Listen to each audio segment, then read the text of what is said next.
Aujourd'hui, nous fêtons la fête de Sainte Rita.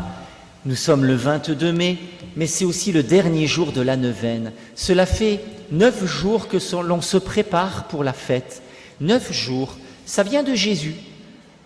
C'est 9 jours que le Seigneur nous a demandé pour nous préparer à accueillir un don du ciel.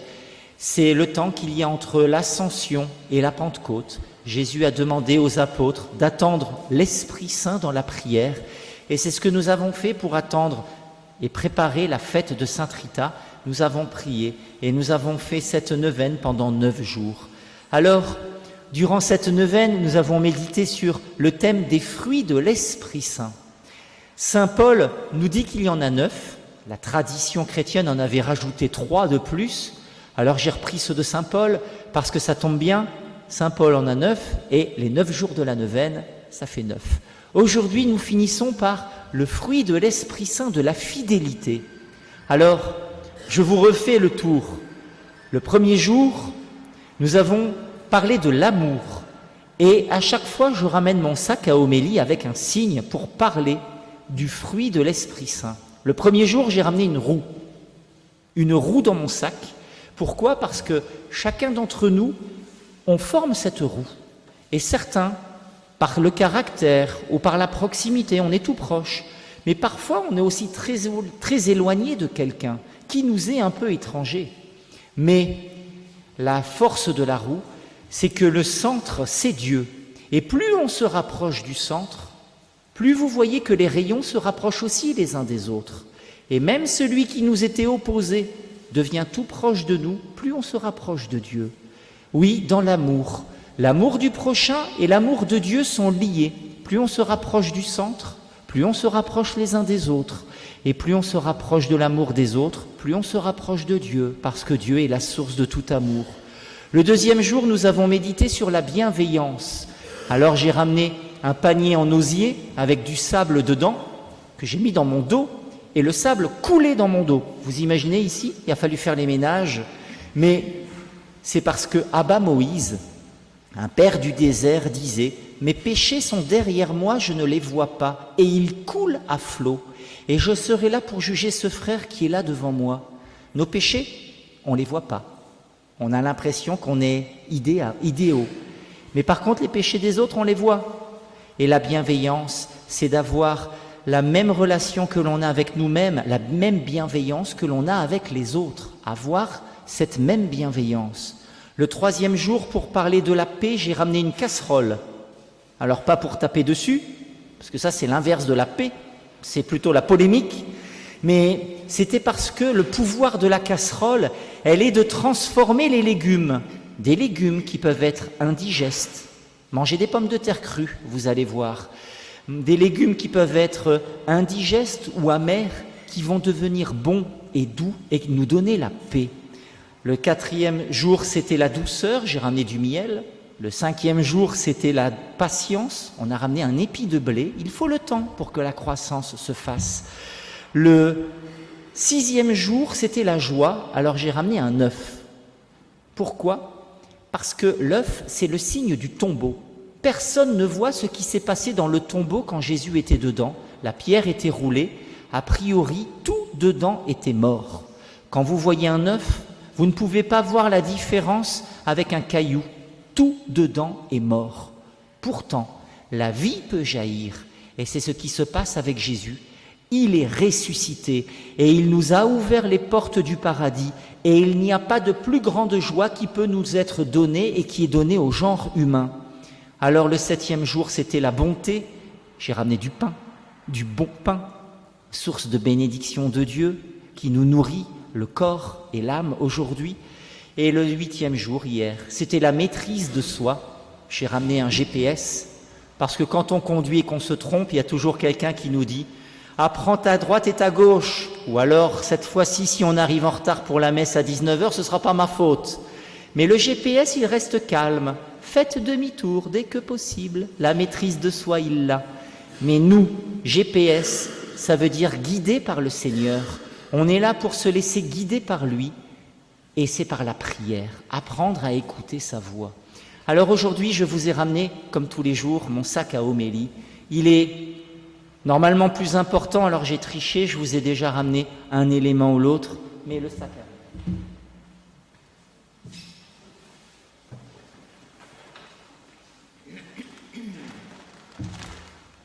Pour rester dans le thème, je vous ai ramené une bougie. Je pense que tout le monde aujourd'hui va allumer une bougie à Sainte Rita, alors je vais le faire aussi avec vous. Je vais allumer la bougie. La bougie a le pouvoir de la fidélité, parce qu'une fois qu'elle est allumée, une fois que nous on donne notre parole, elle va jusqu'au bout, jusqu'à se consumer. Rien ne l'arrêtera, sauf évidemment un accident, un coup de vent, mais la bougie, elle ira jusqu'au bout. Déjà, la bougie, elle nous dit cela. Mais c'est un autre signe que je voulais partager avec vous. Parce que la fidélité au sens spirituel de l'Esprit Saint, c'est aussi la foi et la confiance. La foi. Est-ce que nous avons vraiment la foi de croire en Dieu? Eh bien, la bougie, elle a un enseignement à nous donner.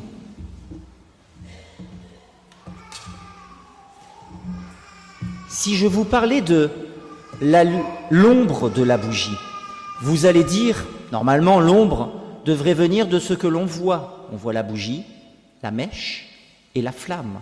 Ça devrait théoriquement ressembler à quelque chose comme ça. La bougie, la mèche et la flamme. Mais si je vous le mets pour de vrai, l'ombre de la bougie, vous voyez la bougie, la mèche, mais pas la flamme. Parce qu'il n'y a pas d'ombre à la lumière. Vous allez dire, c'est assez logique finalement. Mais si vous êtes dans le pays de l'ombre et que vous dites « je ne crois que ce que je vois », vous allez dire alors « la flamme n'existe pas, je ne crois que ce que je vois ». Et nous sommes un peu dans le pays de l'ombre, nous sommes dans le pays de la foi. Nous ne voyons pas, de même dans le pays de l'ombre, on ne voit pas les couleurs. Nous ne voyons pas le spirituel.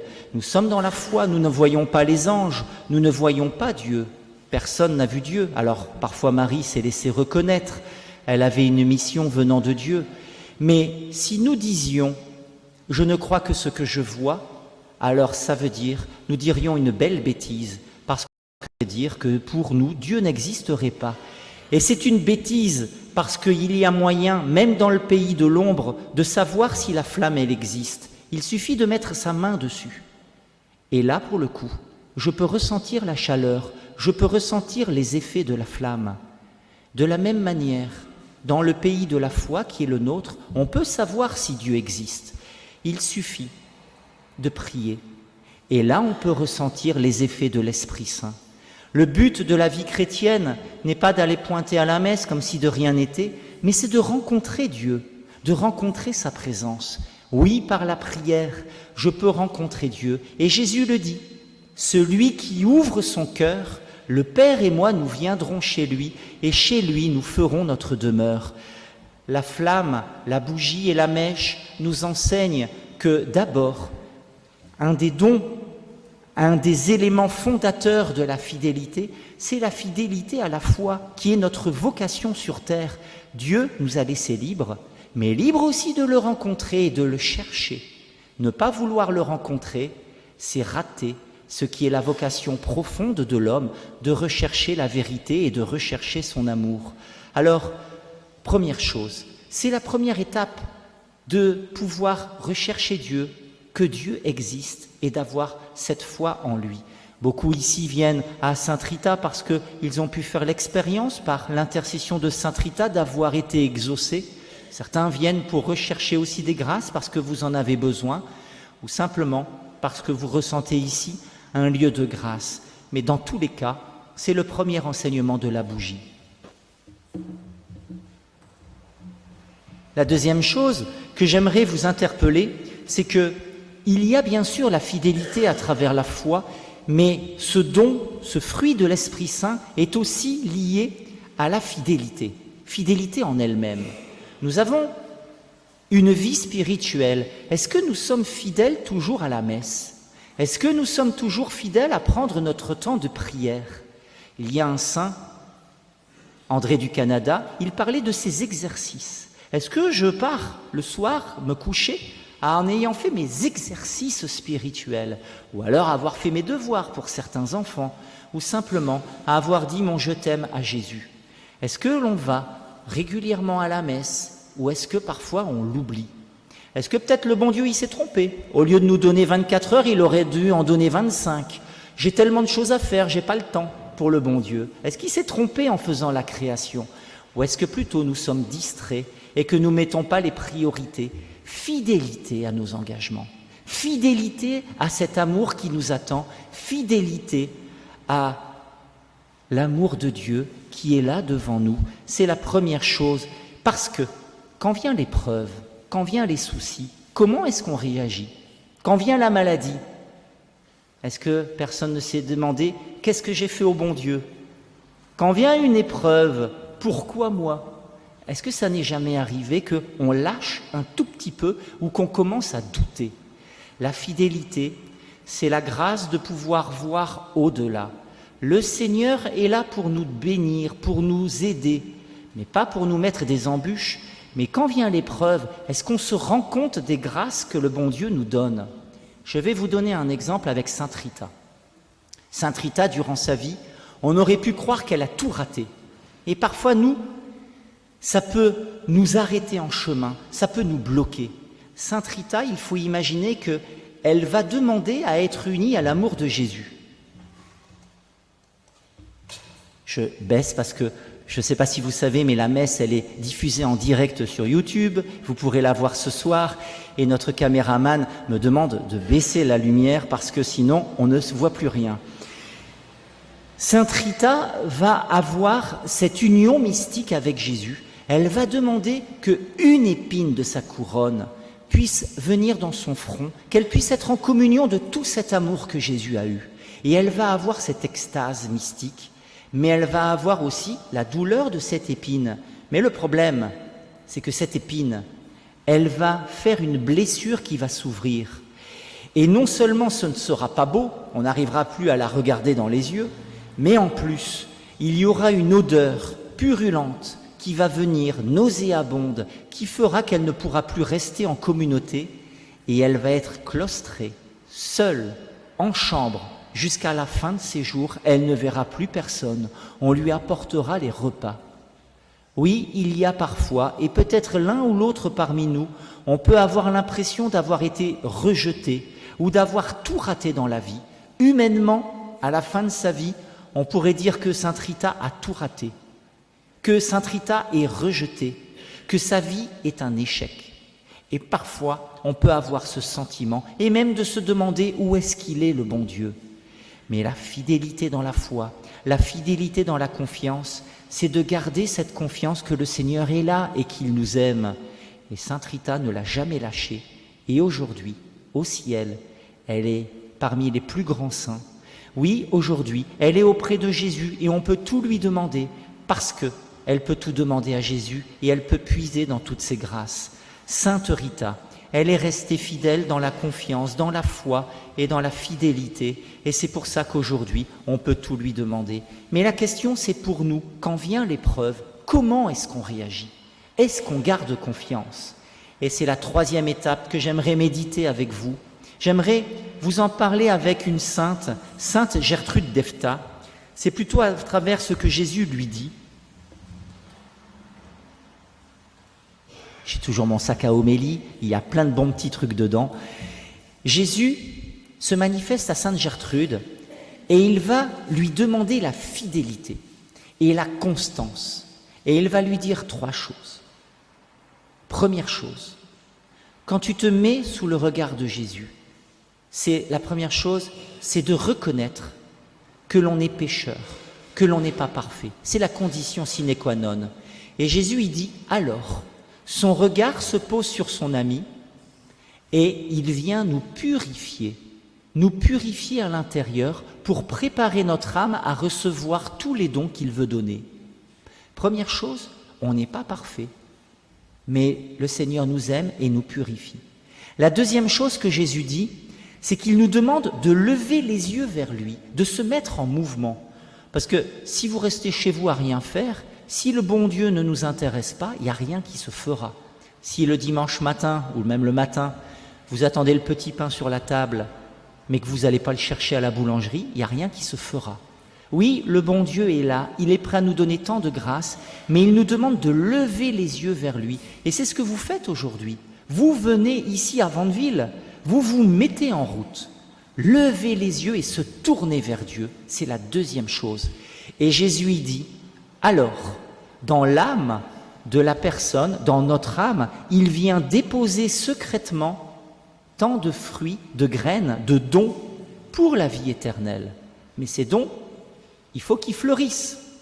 Une graine que vous mettez en terre, si vous ne l'arrosez pas, ça ne portera jamais de fruits. Et c'est le troisième point que Jésus demande. La confiance, la fidélité dans la confiance, que tout, absolument tout, concourt au bien de celui qui l'aime. Oui, Dieu nous aime et nous sommes appelés à l'aimer, mais Jésus nous demande la constance dans la fidélité, dans la confiance, dans la foi. Rien ne nous empêchera de porter du fruit. Tout, même les épreuves, même les échecs. Jésus explique que même dans les échecs, Jésus a plus de grâce encore à nous donner parce qu'il veut nous consoler. Son amour est infini. Ça veut dire que l'on ait fait le bien ou que l'on soit tombé en chemin, il faut toujours rebondir dans son amour, toujours rebondir dans sa grâce. Pas commencer à s'apitoyer sur soi-même, pas commencer à se mortifier ou à se demander « mais il était où le bon Dieu ?» Il est là et il a des grâces à nous donner. Mais c'est nous qui nous enfuyons, c'est nous qui ne sommes pas fidèles dans son amour et c'est nous qui ne nous tournons plus vers lui. La constance, que tout, absolument tout, concourt au bien de celui qui l'aime. Et c'est là, l'esprit de fidélité, vous avez là un chemin de sainteté qui est à la portée de tout le monde, mais qui nous nécessite de ne plus penser qu'à soi ou de plus chercher les consolations en se faisant petit martyr ou petite victime, mais de pouvoir assumer. Oui, j'ai commis des fautes, premier point, mais je me tourne vers toi, Jésus, tu es mon sauveur, et j'ai confiance que tout concourt à mon bien, même mes limites, même mes fautes, même les péchés, parce que le Seigneur aura des grâces pour nous relever. Alors, frères et sœurs, en ce jour où nous sommes dans le sommet de la dernière journée et du dernier fruit de l'Esprit Saint, on vous propose 2 signes maintenant, 2 étapes. On va passer dans les rangs pour bénir les roses, vous les gardez avec vous pour l'instant. C'est un signe de cette amitié que vous avez avec Sainte Rita. Et c'est maintenant qu'on va les bénir. Je vais vous en expliquer juste le sens. Imaginez que les rameaux, le dimanche des rameaux, que des gens, quand Jésus monte à Jérusalem, prennent des branchages et rentrent à la maison avec. Est-ce que ça manifeste leur amour? Est-ce que ça manifeste leur fidélité à Jésus? Ça manifeste plutôt leur indifférence. Les rameaux ont servi à acclamer Jésus. Et c'est en cela que les rameaux ont du sens. De la même manière, les fleurs que vous avez, c'est pas le fait que vous ayez acheté des fleurs et que vous rentriez à la maison, comme quand on va à un anniversaire, et puis qu'on repart avec le cadeau sans participer à l'anniversaire. Les fleurs auront un sens parce que vous êtes venus à la fête de Sainte Rita pour lui présenter toutes vos intentions et lui présenter vos vies. Et c'est ce que je vous propose de vivre maintenant. Les fleurs que vous allez présenter maintenant et que l'on va bénir, présentez vos intentions profondément et réjouissez-vous aussi, rendez grâce à Sainte Rita pour les grâces que vous avez déjà reçues. C'est en ce sens que quand les anges viendront chez vous, ils verront non pas des fleurs qui manifestent une indifférence, mais des fleurs qui manifestent la foi, la fidélité et l'amitié que vous avez eue en venant aujourd'hui. C'est en cela qu'elles seront bénies profondément. Il y aura la bénédiction du prêtre qui viendra cristalliser cela. Et la deuxième chose, c'est qu'on va passer dans les rangs pour vous donner un flyer, une invitation, parce qu'on a une bonne nouvelle. On l'a apprise il y a 2 jours, c'est le prêtre responsable pour les Français à Medjugorje va venir en France. Et il va venir pas n'importe où, il va venir à Vandeville pour donner un témoignage. Il va venir chez nous. C'est une rencontre internationale, on la mettra sur YouTube, comme la messe elle est retransmise maintenant. On va vous la donner à chacun parce que c'est une bonne nouvelle. Alors, vous pourrez vous connecter, mais vous pourrez aussi venir pour l'entendre. Il viendra même peut-être avec l'ancien curé de Medjugorje. C'est sérieux ce qui se passe là-bas. Se mettre à l'écoute, comme vous vous mettez à l'écoute aujourd'hui, cela a du sens.